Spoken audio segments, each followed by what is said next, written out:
जय श्री कृष्ण।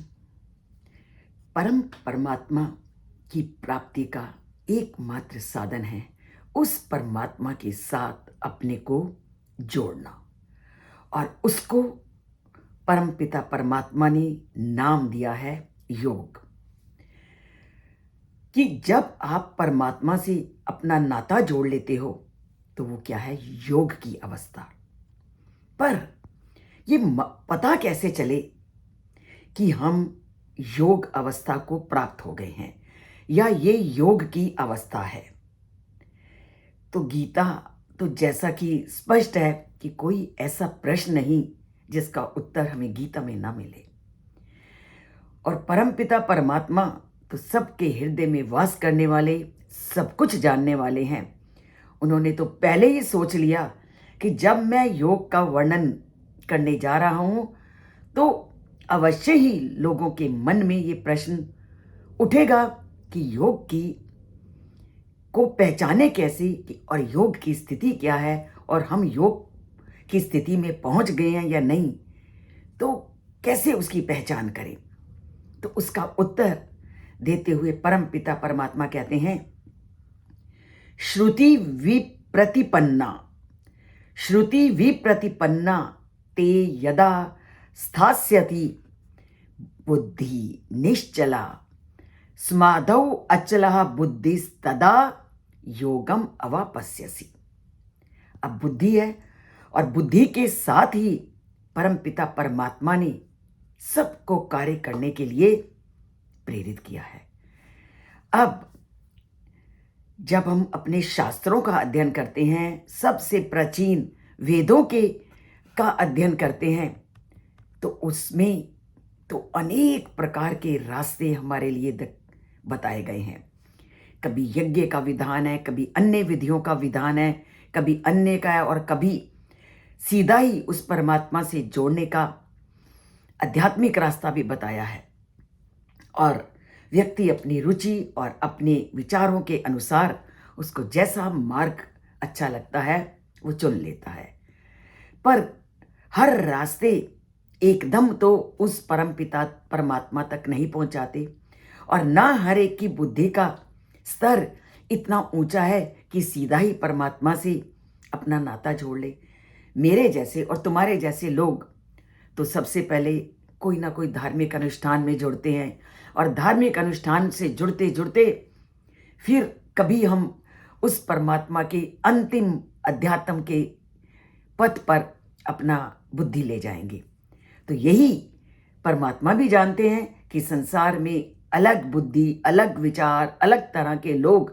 तो उन्होंने क्या बोला कि अगर तुमने सबसे पहले धर्म के उस मार्ग को चुना है जो कि जैसे कि हम यज्ञ करते हैं या कोई और धार्मिक अनुष्ठान करते हैं, जब हमारे अंदर ये धार्मिक अनुष्ठान करने की लालसा खत्म हो जाएगी, अर्थात उनके प्रति हमारा आकर्षण समाप्त हो जाएगा, और वो दिव्य चेतना में हमारी बुद्धि जब स्थिर हो जाएगी, तो वही क्या है, योग की उच्चतम अवस्था।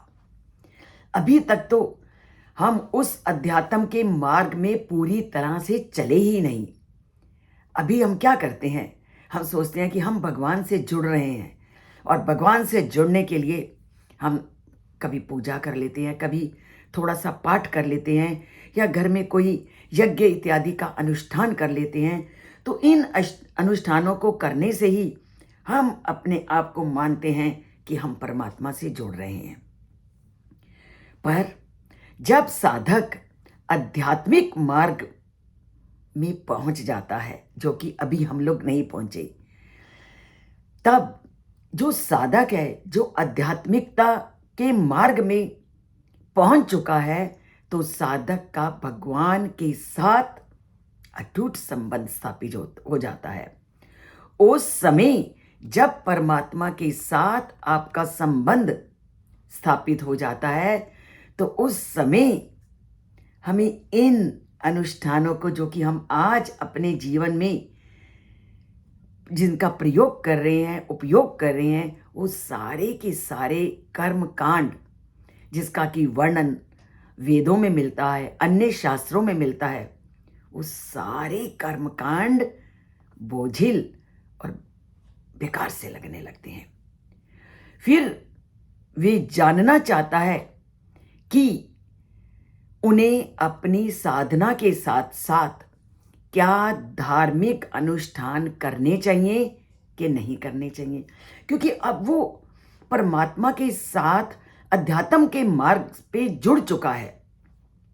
तो अब उसके मन में ये प्रश्न है कि ये जो पहले वो करता था, कर्म कांड करता था, यज्ञ करता था या अन्य धार्मिक कार्य करता था, तो अब परमात्मा के साथ जो अध्यात्म के मार्ग पर वो चल चुका है, तो ये अनुष्ठान उसको करने चाहिए कि नहीं, या इन अनुष्ठानों को छोड़ देना चाहिए और केवल अपनी साधना, अपनी भक्ति में ही समर्पित रहना चाहिए। तब ऐसा करने में उसको कोई अपराध तो नहीं लगेगा। ऐसा ही लोगों के संदेह को परमपिता परमात्मा ने इस श्लोक में दूर किया है। वो कहते हैं कि वेदों की अलंकारमयी खंडों के प्रति जब तुम्हारा रुचि, तुम्हारा आकर्षण समाप्त हो जाएगा और तुम्हारी बुद्धि भक्ति में स्थिर हो जाएगी, तो तुम्हें इन कर्म कांड को करो या ना करो, तुम्हें कोई अपराध नहीं लगेगा, क्योंकि तुम इस समय उच्चतम आध्यात्मिक चेतना की अवस्था में पहुंच चुके हो। और ऐसा वर्णन जो जो इस मार्ग में चल चुका है, उन्होंने अपने अनुभवों को संसार में विद्यमान लोगों के साथ साझा किया है। और वो अनुभव साझा करते हुए महान संत माधवेंद्र ने इस मनोभावना को दृढ़ता के साथ लोगों के सामने स्पष्ट किया है। वो वैदिक ब्राह्मण थे और धार्मिक नियमों का, विधियों का, पूरे विधि विधान के पालन करने में ही उन्होंने अपना जीवन बिताया। लेकिन जब उन्होंने संन्यास ग्रहण किया और अध्यात्म के मार्ग पर पूरी तरह से जुड़ गए, तब वे पूरी तरह से श्री कृष्ण की भक्ति में लीन हो गए। और अपने जीवन के अंतिम दिन जब उनके आए, तो उन्होंने इस तथ्य का वर्णन करते हुए कहा कि मैं सभी प्रकार के धार्मिक अनुष्ठानों से क्षमा याचना करता हूं, क्योंकि मैं इनका पालन करने में मैंने समय व्यर्थ नहीं करना चाहता। इसलिए मेरी उस परम पिता परमात्मा की प्रार्थनाओं और मेरे प्रिय वंदन, जो कि हम धार्मिक होने के कारण कुछ घरों के रीति रिवाज का पालन करते हैं कि सुबह वंदना, दोपहर को वंदना या शाम को वंदना, वो कहता है कि मैंने इन कामों को छोड़ दिया था। ये धार्मिक विधि विधान, प्रातःकालीन स्नान, देवताओं के यज्ञ भाग, पितरों के प्रति तर्पण इत्यादि मैं नहीं कर सका, क्योंकि मैं दूसरे ही मार्ग का मैंने चयन कर लिया और वो मार्ग था अध्यात्म का। तो मुझे क्षमा करना। तो आज भी लोग अगर कर्म कांड को छोड़ करके दूसरे मार्गों में संलग्न हो गए हैं, तो वो इन कार्यों को करने की उनको कोई आवश्यकता नहीं। आप कहीं अगर परमात्मा के प्रति आपकी रट लग गई है, तो आप ये कर्म कांड करो या ना करो, पर आपकी जिह्वा में उस परम पिता परमात्मा का निवास है, तो आप अध्यात्म के मार्ग से जुड़ गए हो। और उसी में जब तुम्हारी बुद्धि एकमात्र स्थित हो गई है, तो बाकी चीजों की तुम्हें कोई आवश्यकता नहीं। तुम यज्ञ करो या ना करो, तुम प्रतिदिन सुबह शाम संध्या वंदना करो या ना करो, पर जब सारा दिन आपकी जीवा में उस परमात्मा का नाम है, तो वो संध्या से कम नहीं। तो सारा दिन परमात्मा हमारी जिह्वा पर अपना नाम प्रदान करे, तो परमात्मा के इस चैनल से जुड़िए, जो प्रतिदिन एक नई सीख, एक नया संदेश लेकर के आपके सामने आता है। तो जुड़ते हैं इस चैनल से और परमात्मा के आशीर्वाद को प्राप्त करते हैं। जय श्री कृष्ण बोलते हैं और भावों को व्यक्त करते हैं।